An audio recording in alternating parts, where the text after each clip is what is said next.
House do now adjourn. Mr. David Amess.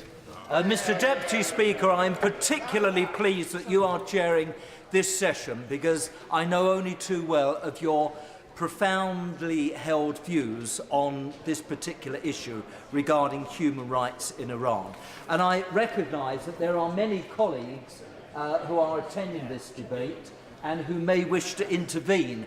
Can I say to them, as I have already found great difficulty in pronouncing some of the names that I will be reading out, if they would like to help me with that exercise, I would be very grateful. But I am very pleased to have this opportunity to talk about the human rights record in Iran, which is an absolute disgrace.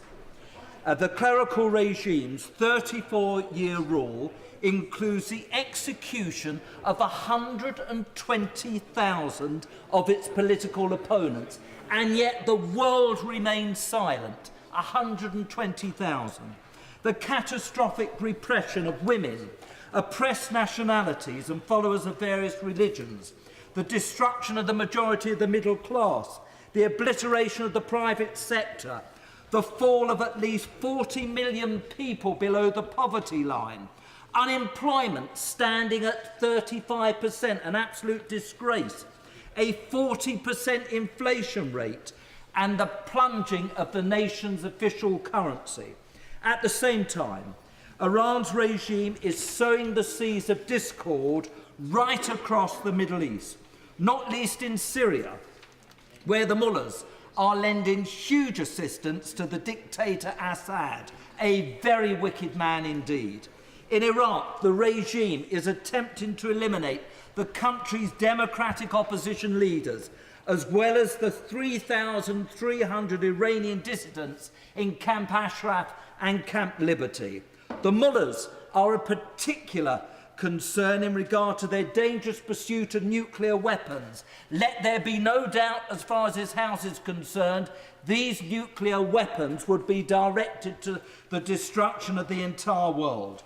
But, Mr. Deputy Speaker, I will focus my brief remarks, but I do hope to give the Minister a couple of minutes to respond to my debate about the regime's brutal efforts to suppress a Persian Spring, which stopped the chance of democratic change occurring organically within Iran.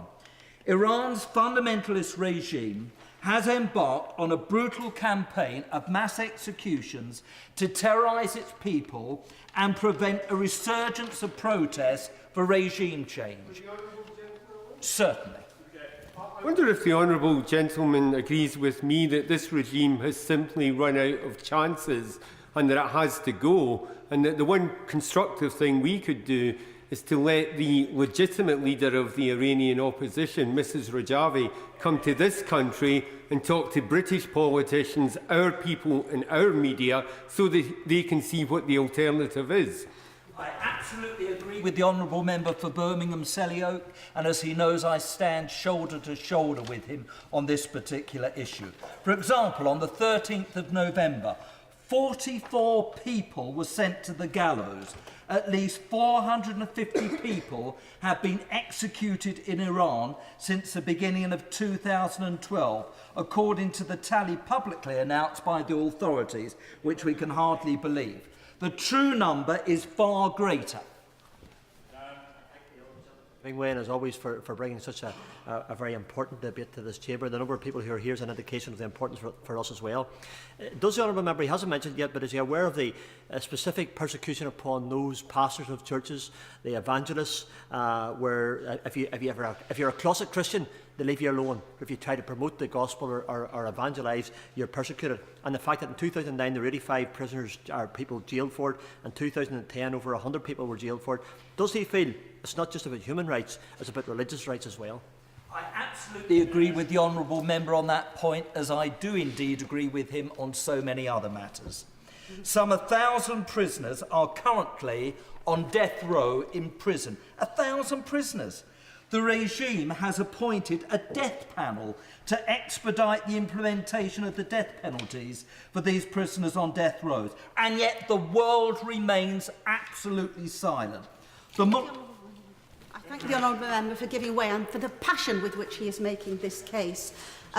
It is quite right, does he agree, that the world should not remain silent, because not only are Iranian citizens affected by this, but also, as the case of Saeed Abedini shows, citizens of countries around the world. If the honourable member will indulge me, he is a 32-year-old US citizen who lives with his wife, also a US citizen, in Idaho with their 2 children, who was visiting Iran to see his family and was taken off a bus, arrested, has been in prison for several months, tortured, and this very week is due to appear before a judge. He risks 18 years in prison or even the death penalty for what it would appear only for having the Christian faith. I'm very grateful to my honourable friend, the member for Congleton. She has done the House a great service in bringing this terrible issue to our attention, and might I compliment her on the wonderful work that she does ever since she's been elected. The mullahs have at least 60 repressive institutions in the country, including several types of anti-riot agencies, several sections for torture, and at least 12 others for filtering websites and controlling emails. Not only has this regime meddled in the affairs of Iraq, Lebanon and Gaza, it has recently interfered with BBC Persian TV service, which experienced deliberate and illegal interference from within Iran from the first day of the 2009 Iranian presidential elections. The former Director General Mark Thompson, who I don't particularly hold a candle to, highlighted the issue of BBC Persian staff and their families facing harassment and intimidation at the hands of the Iranian authorities, which has naturally put BBC staff under immense pressure. And I know the noble Lord Patten is trying to do the best that he can to sort that mess out. Just picking up on the issue of the media, he draws attention, interestingly, to recommendation 5 of the All-Provisional Party Parliamentary Group's recommendation that we ask the British Government to work through European institutions to facilitate EU regulations that will ban signal jamming on European-owned satellites. We must do better to ensure that freedom of speech goes across the airwaves, not least through the BBC. I'm very grateful for my honourable friend, the member for Southgate, for drawing that matter to my attention, and I also applaud the wonderful work which he does as a member of this place. Those staff deserve praise for their bravery in spite of danger, and they deserve protection from this government, and I particularly would ask my honourable friend, the Minister, to dwell on that point. On the 27th of November, the United Nations General Assembly Third Committee condemned Iran for widespread human rights abuses. But what has happened? All very well condemning them. What in reality has happened to change the system? They cited continuing alarming high frequency of the carrying out of the death penalty in the absence of internationally recognised safeguards, including an increase in the number of public executions. As we've already heard, a 35-year-old dissident blogger was arrested by Iran's cyber police on the 30th of October at his home in Karim. On the 6th of November, his family was told to collect his body from Tehran's detention facility, and he was buried the following day. He had been brutally tortured to death while in detention in an attempt to obtain a false confession, a method used extensively by the Iranian regime against the opposition and dissidents. Witnesses said his body was crushed due to torture marks. And yet again, Mr. Deputy Speaker, the world does nothing. The case of Khosravi illustrates the arbitrary nature of the regime's judiciary and its mistreatment of political prisoners. Would the honourable member give way again? I do thank him for his indulgence. He talks about the arbitrary nature of the judiciary. Isn't it therefore true that in Iran lawyers can be difficult to find to defend such accused individuals, particularly because on occasions not just the accused but also their lawyer can be thrown into prison? My honourable friend is absolutely right. Yet again the world remains silent. In 2008, by the Intelligence Ministry, This person was given a 6-year prison term for providing support to the People's Mujahideen Organisation of Iran, the largest Iranian opposition group. My honourable friend, and pay tribute for his leadership of our parliamentary group here in highlighting many of the abuses of the Iranian regime. He's talked about how the situation is escalating. It's escalating as we speak, as the Iranian parliament is currently trying to pass a law to prevent single women leave the country, the dissidents that he's referred to, people that have been championing human rights in the country, legislation preventing them from leaving that country without the consent of a guardian. They're using barring people leaving as another repressive means. Would you agree with that and suggest that the government needs to put pressure on the government in Tehran on that point too? My honourable Welsh friend is absolutely right on that point, and again we look forward to the Minister actually making sure that the Foreign Office does something about this issue rather than the endless platitudes that we get, which I'm absolutely sick to death of, frankly. Now, this person was tortured and subjected to extreme duress in solitary confinement for a period of 40 months. Following 2 retrials, the person was sentenced to death after conviction of a fresh charge of enmity against God. I mean, this is absolutely crazy in the year 2013. Political prison. Very grateful for the member giving way, and I thank him for introducing this adjournment debate tonight. Can I say I'm very grateful to one of my constituents, Professor Brad Blitz, who only last Thursday sent me a list of 5 people, including Jabba al-Bashaki, Mokhtar al-Bashaki, Heidi Rashidi, Hashem Shabani, and Mohammed Ali Amouri, who were all had their death sentences upheld. Does the honourable member agree with me that it is not that these people are criminals or have done anything to offend the state? It is in fact that they're all part of the Hawazi minority group, an ethnic group which the mullahs and also the Iranian government are determined to wipe out. Absolutely do agree with my honourable friend, and I wonder if we should swap places, because my honourable friend seems to have done a far better job of pronouncing these difficult names than I have during my brief speech. Elmira Vazan began a hunger strike on the 5th of October to protest against the regime's refusal to allow her to have an operation. She is suffering from heart disease and cancer. She was arrested in December 2009, accused of having relatives and family members in Camp Ashraf, and she was charged as waging war by working with the main democratic opposition group, the PMOI. She was initially sentenced to death and subsequently sentenced to 15 years in prison. And yet the world remains silent. Nothing at all is ever done about this. The UN Special Rapporteur on Human Rights in Iran, Ahmed Shahid, said in a recent report to the UN General Assembly that human rights activists in Iran are subjected. I wish the government would send me to address the United Nations General Assembly, and then I would welcome the opportunity to shake things up. I'm so grateful that the Honourable Gentleman has raised this very important issue. I would like to ask him, having listened to other people who have intervened, I share the same concern over the exiled Christians and people who are suffering in terms of being unable to, how should we say, express their freedom of conscience and so on and so forth. I propose to raise this at some future meeting of the Council of Europe. Because I think it's very appropriate. It goes there. I agree with the Honourable Gentleman.